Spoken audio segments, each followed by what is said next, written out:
And we're jumping ship once again, this time to Australia. Hello and welcome to part 4 of Let's Play Football Manager 2014, and this is now our third club. We're now at Perth Glory. So what happens with Brighton, I'm sure you're wondering. Well, the short answer is I am a big rat jumping from a sinking ship. Yeah, it doesn't sound good, does it? I managed to actually find a job fairly quickly, jumping over to the Perth Glory, who finished bottom last season. I just want to point this out. I've just literally joined them. This save is as I'm joining them. In fact, I've done a little bit of like buying and selling, but nothing, because the off season is about as long as the full season in Australia. I'll show you the dates and things in a second, but firstly, I ought to show you what happens with Brighton. That happened. Yeah, we had a shocker. Arsenal won the league, if you're wondering. I know I said they'd be back in February. However, I left in, when was it? I might say here, in January. So I was then basically out of a job, and it was like, well, I'm not going to show you, Well, but actually, what was going to happen was I was going to show you. I joined Perth. Let's see, when did I join Perth? I might actually say here. Let's go to the club. Managers. I joined in April. And I thought, well, I'm in April now. I might as well just go to the end of the season. We're about a month or so away. So rather than, just sitting here unemployed in January, not knowing where I'm going next. This is what we're going to look for next, is Perth Glory in Australia. I'll very quickly show you Brighton's fixtures and where everything went wrong. So, transfers with them. In fact, I'll just show you view squad. I made a few interesting signings. Where are we? Firstly, I bought Simon Mignolet. He was very cheap. He has, as you saw in the last video, Pepe Reina is the new Liverpool captain. And obviously, he was pushed down the pecking order, which is very weird, because I personally think he's a great keeper. And I snapped him up for, just 1.7 million. You can't argue that, can you? Who else have we got? Thiago Ilori, another former Liverpool player. He's actually really good on this. He doesn't really make it at Liverpool, as far as I'm aware. Yeah, as you can see, we paid £7 million, really? Oh dear. West Ham got him, but for whatever reason they wanted to get rid of him. We got him for just under 3 million. I thought that was a good bargain. This is Jeremy Elan, I think is how you pronounce that. Excuse my French accent there. I think with the sheer amount of accents on the E, I think there's no other way of saying it. I think he is let's see, where is he at the minute? He was at Everton. They managed to recuperate the money. And as you can see, look at that average rating. That is diabolically bad. I think he currently is at Man City. Oh, sorry, where is he? Oh, he's on loan this season at Sheffield Wednesday. My God, he's all over the place. Look at that. And yeah, he was appalling. But again, before I jump on this guy's back, I just want to say I still believe that left backs and wing backs or whoever it is are glitched. And that's not an opinion. That apparently is a fact. And not a belief of mine. I was told that apparently wing backs are glitched. That's why they're all playing badly. I bought in Jordan Roster, another former Liverpool player. He's only 23. Looks quite good, actually. I do like the look of this kid. He wasn't that great for me, however. Again, another very poor average rating. He would give the ball away a lot. In fact, I can't believe there's a max power. I've never had this guy. I never had this guy. Yeah, as you can see, wow, he's not very good either, is he? Yeah, he's made all 10 sub appearances off the bench, though. Oh, he's actually made a full start. Yeah, that's weird. Let's see who else did we bring in. Jeremy Boga, who's another real player, who's still not quite into the full land of regen yet. I think he currently plays for Chelsea. Yep, he is with Chelsea at the minute. He never played for them. I bought him for £600,000. I liked some of his stats. I'll show you now. I liked his acceleration, good pace overall. I liked his physicals. Not so great in the mentals. I mean, he's okay, I guess, but his free kick taken was 19. I thought for 600k, for a winger, it's all right, doesn't it? Adam Campbell, one of the big wonder kids at the start of the game. I mean, obviously, I think he's diminished quite a bit. He did score some nice goals. He got 7 goals, which I didn't think was too bad. Ignore that average rating. 27, not bad, but for 5 million you would expect a little bit more. But he did okay. He was alright. And here's Richaro Zivkovic, I think is how you pronounce that. From, where is that? It's Holland, isn't it? Yeah, of course it is. Do I not know the Dutch flag? He was poor, very, very poor. Didn't do anything. 2 goals all season, 6.3. Where is he currently? He's at Groningen. Man United. Actually, is he actually at Man United? No, I'm going to assume Groningen since that looks like Man United bought him on the game. I think there's maybe 1 or 2 more that might be under 21s. Jerome Sinclair I brought in, and Gareth Bale. I shit you not. He is awful. Do you know why? Well, look at that. Good God. Where is it? 2016, damaged cruciate ligaments, 8 months. I'll say that again, 8 months. That can ruin your career, and he did. It completely and utterly ruined his career, and it appears that as soon as he was back, he broke his ribs. And he was out for a month there, and then he was only playing for maybe a month or 2 there, and he did another groin strain. And, you can see he appears to be very injury prone. All the way up to 2030. He's had a few injuries, yes, but really damaged cruciate ligaments. For those who aren't totally aware, you can have your career ended by cruciate ligaments. I've known many people who played all sorts of sports, not just football, who they look like they might be decent, they might be maybe not going to go professional or anything, but they were good at what they did, and then they break the cruciates, and that's you out for a year. So that was at Real Madrid. I just want to point out, if you want to know his thing here, of course he was sold to Real for 85 million, as we all know. That season he broke his cruciate. He missed the whole thing. He played 2 international games, didn't really do anything, and then he couldn't really get his place back in the team, and he was a shell of the player he once was. He was an absolute shell, and I bought him for free, and he was terrible. Made 1 assist all season. He got 1 non-competitive goal. He got 1 assist in the league, and he got 1 assist in the cup. He was crap, and he was really unfit as well. I could barely ever play him because he was so unfit. Jerome Sinclair, another former young Liverpool player, he actually does look quite good. I believe he is Liverpool's all-time youngest player when he played in the Capital One Cup last season with Liverpool against West Brom. Came on at the Hawthorns. I believe he is actually from West Brom, which is ironic. So yeah, that was not good. Here is Chris Hughton took over, incidentally. But here's how it all started. We actually did okay. We started out with a 0-0 against Southampton, at home, sorry. Maybe could have won that, but I wasn't too disappointed with a 0-0. But then, as you can see, we lost 4-2 to Derby. Adam Campbell did score 2 nice goals. Laurie had a bad game, and I'll show you them really quick. Look at Tony Watt, the former Celtic player. They've got Jordan Much, David Wheat as the captain. Look at that and you think, that's not that particularly good a team. For some reason, they're actually really good. Derby, well, I say that, if we look in the Premier League, they're 7th. It's not bad. I don't really call it bad.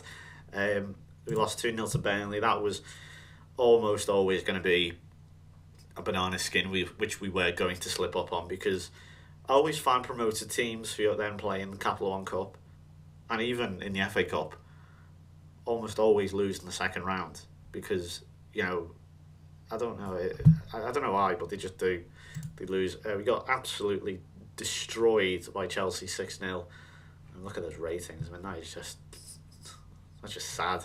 Lost 2-1 to Everton. You get the picture here. Look at it. Look at this. I'll just go over the wins since there's less of them. 2-1 against Newcastle we did win. Larison scored. Zivkovic also scored. Go on, I'll show you these goals real quick. We did beat Hull as well, 4-1, which was handy. I suppose we strengthened more than they did. But once again, we couldn't really keep a clean sheet. We also completely got dominated on possession, but we managed to score 2 goals to Newcastle's 1. And this here coming up, Zivkovic, as I say, wasn't all that great, but he did get this goal at least. I think he may have got a few more. easy tap in for Laris, and it broke to him. You'll take it, of course. And he actually was one of the bright sparks at the time. He did look like, oh my god, this Icelandic kid might just be the future. But unfortunately, that never really happened. As I say, he looked good, but he was not really, I don't know, maybe Premier League quality. I don't know, but he did look positive. I did like him, I've got to say. Unlucky there, I guess, for that Newcastle goal. He did quite well. Bertrand then Ryan Bertrand, popping up from nowhere. But we did get the winner. Halan with the ball across, and there's Zivkovic, two players who I just dismissed as poor. Well, they did get the winner here, and this was a very odd exception. We lost also to Watford, but we did say we did beat Hull 4-1. Jerome Sinclair with 2. There's Larison again. I'll show you these goals. But the lack, Andy Vyman with Hull's goal. Again, no clean sheet, however. I don't think I kept a clean sheet in the Premier League. Josh Vela having a good game, but you can see the types of teams we're playing. Newcastle were okay, I suppose, on this. They're not amazing, but you can see Gareth Bale there. You can see he obviously lost a lot of pace, and he's not the sort of progressive player that he once was. He doesn't appear to be this £85 million player. Slightly lucky for Jerome Sinclair, but I think that was his first goal, and that was just in the 13th minute. Vela with a good ball to Larison, gets in front of his man. That was 2-0, and at this point I'm just going to think, right, we're going to lose. We're going to lose this 2-goal lead as ever, especially when this happened. I think that was his first ever goal. Look at that. But you saw earlier as well, 26 games without success, which is even worse than us. But nice, really nice from Sinclair.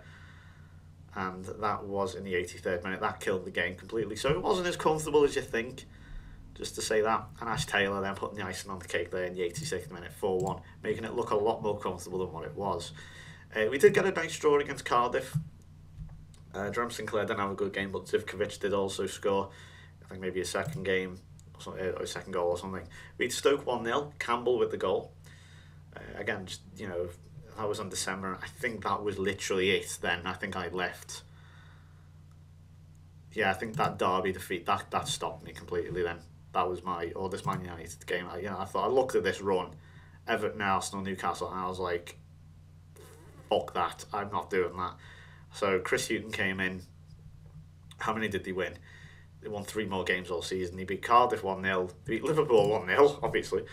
Even though Richie Delant got sent off. They beat Watford 1-0 and drew 0 with Newcastle, so Newcastle actually couldn't beat us, which is really amusing.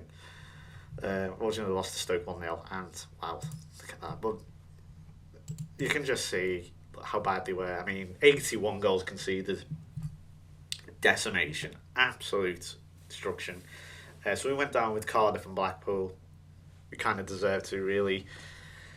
I thought I'd make some good signings. The game thought not. I don't know whether it was my tactics, I don't know what it was, but I just could not. I don't think I could even get out of the blocks, to be honest. We were just overwhelmed by the Premier League, and we just couldn't get going. So I left in the middle of January, I jumped from a sinking ship, and I've gone here to the Perth Glory, who appear to be sort of the weakest team in the A-League. And this is the season here, so I'll just show you real quick the rules and things. So the reputation is only 1.5 stars, so it's not got a lot to it. There's not a lot of credibility to it. There's not a lot of points in the Hall of Fame and all that. But basically, if we look here, there's a top 2, and then there's top another 4 below them to make top 6. Basically, the top 6 qualify for something called the the finals series. The top 2 qualify for the semi-finals. 3rd, 4th, 5th and 6th then all have to battle out in, I guess, a sort of quarter-final, unofficial quarter-final. And then whoever wins that then plays in the semi-finals, the top 2. So let's say Wellington and Newcastle both beat the 2 Melbourne clubs here. And it was Sydney versus Wellington and the Central Coast Mariners versus the Newcastle Jets. It was a semi-final. It's basically, think of that as like the FA Cup or the domestic cup, basically, in the league. And then but if you finish outside this top 6, that's the season over. So Sydney won the league, but has it gone ahead yet? I don't. Oh, sorry. Yeah, sorry. Sydney won the league, but the Central Coast Mariners won the series final. If that makes sense. Like, I'll show you again. I'll show you their fixtures, for example. These are really good. They've got Craig Cooley. Do you remember him?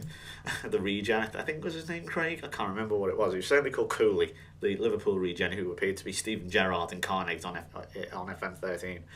But if we look at their fixtures here, yeah, and also then the winners then go to the Champions League, the Asian Champions League, I believe, yeah. But we're a long way off from that, so don't worry about that yet. Let's see. Yeah, there's the Hyundai Final Series. So, because they finished second, they managed to go straight to the semi-final, then took them to the grand final where they won. But Sydney already won the league because they finished first.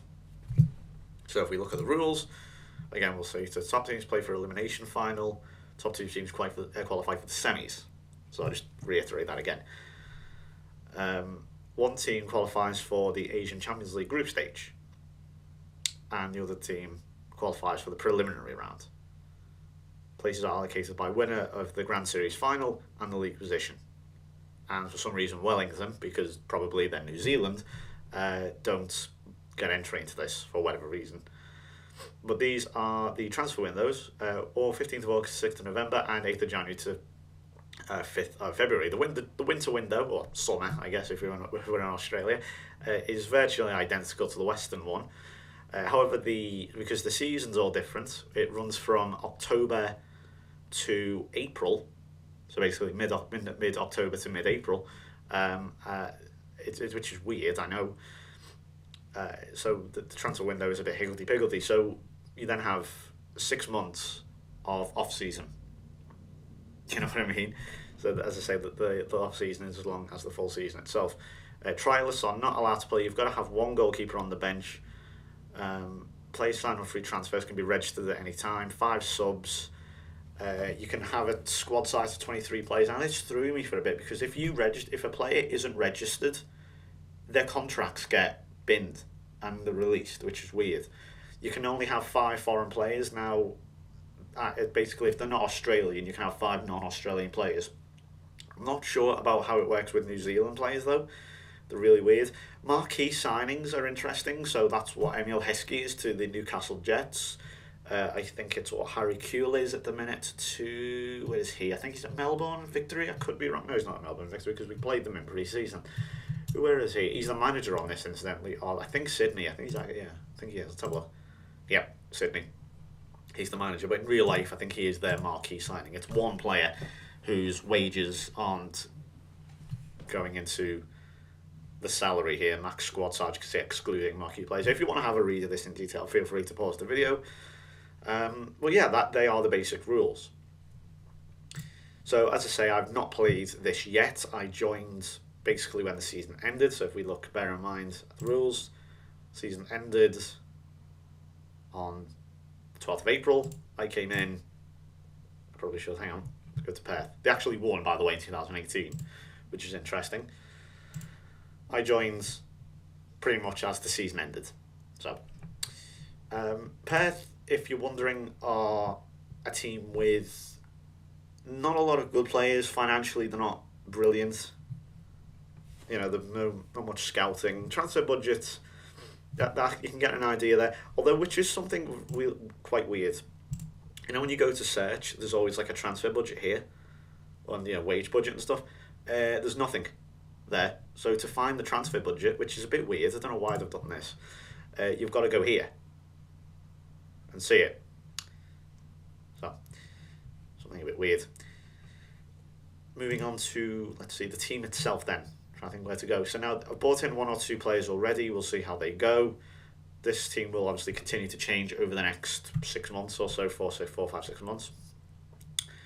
You can also see, we'll see it by ability first. We've got this guy, Timothy Hancock. These are pretty much all regens as well, I just want to point out from this point on, because a lot of the players in this league are quite old, or at least were at the start.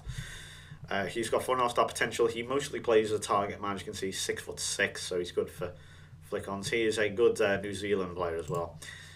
Josh Risden is the captain. Not all that great, to be honest, but he's apparently good. Mark Brodie, he's the main striker, 22 years old, looks pretty decent. Stuart Duggan, a player who will be leaving sooner or later. I know you look at that thing, 5-star potential. What are you talking about? No, that's completely incorrect. No, don't listen to that. Our scouts are crap when I replace them. But yeah, I'm not going to go through every single one of the players. I just want to highlight a few others. Iwango, good player. He is Indonesian. Yeah, good player again. Les Borg, good regen, very good regen. Winger, looks really good. Australian. Who else have we got? Lewis McCriskin, goalkeeper. I'm going to get him to be tutored by this guy who I've brought in, Zaim Zanelli, who's a real player. Not that great, but I brought him in purely as a tutor and as a sort of stopgap for McCriskin, so he can gain a bit of experience and so on, and when he does officially become a number one. This guy I've brought in, Oscar Alejandro, El Salvadorian. This is, again, one of these obscure leagues. I did say I was going to be a bit more obscure at this save, and this is, well, it's not as obscure as you can get, but it's certainly different. Certainly going from Brighton to Perth is very different. But he's only 18, he looks okay. Pretty angry looking guy, to be honest. Who else have we got? Brandon O'Neill, this guy's in midfield, looks pretty decent. Bear in mind the stats aren't going to be outstanding. This league isn't great, let's put it that way. Potential-wise, however, there's plenty here. There's a lot to work with. The youth here is probably some of the best in Australia, in terms of, junior coaching, academy, things like that. It's not very good usually in Australia. I did consider starting off in this country. However, the youth prospects did put me off. However, 10 years, or actually that's more like 7 years, into the game, we're starting to see some good results here. So we've also got the youth team. Not a lot going on. The regen date, where all the youth intake comes in, I believe in Australia is the 13th of September. That's what it was for me. I could be wrong there, so please don't go mad if it isn't for you. But that's what I believe it is. And this guy is one of my bigger potential players. He doesn't look all that great at the minute, but he looks okay for what he is. He's only 16. I'm going to tutor him sooner or later. Who knows, he could be good. So obviously I'm bringing in more players all the time. I'm going to be bringing in staff and so on. The reputation of Perth and the Australian League is not great. It's probably the equivalent to about League 1 or League 2.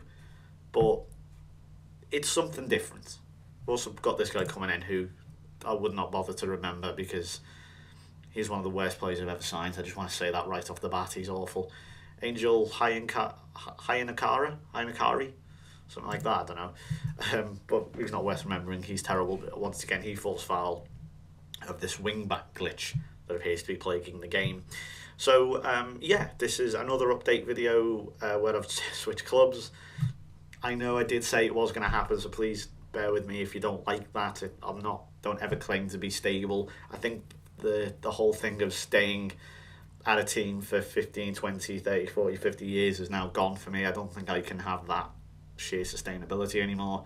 I like to mix things up, keep things fresh, even if it means changing clubs very regularly. So yeah, thanks for watching. I will be back then. Well, since the try to think, yeah, because the dates are all different, aren't they? I'll probably be back then at the end of this season, probably, because of how long they are. I don't think it'd be worth splitting it into two because we'll be here forever. So we'll probably do a season review since they are so short compared to at least the Northern Hemisphere leagues. Thank you very much for watching. Please give the video a like. I don't usually ask, but I'll ask on this occasion for whatever reason. So thanks for watching. Bye for now.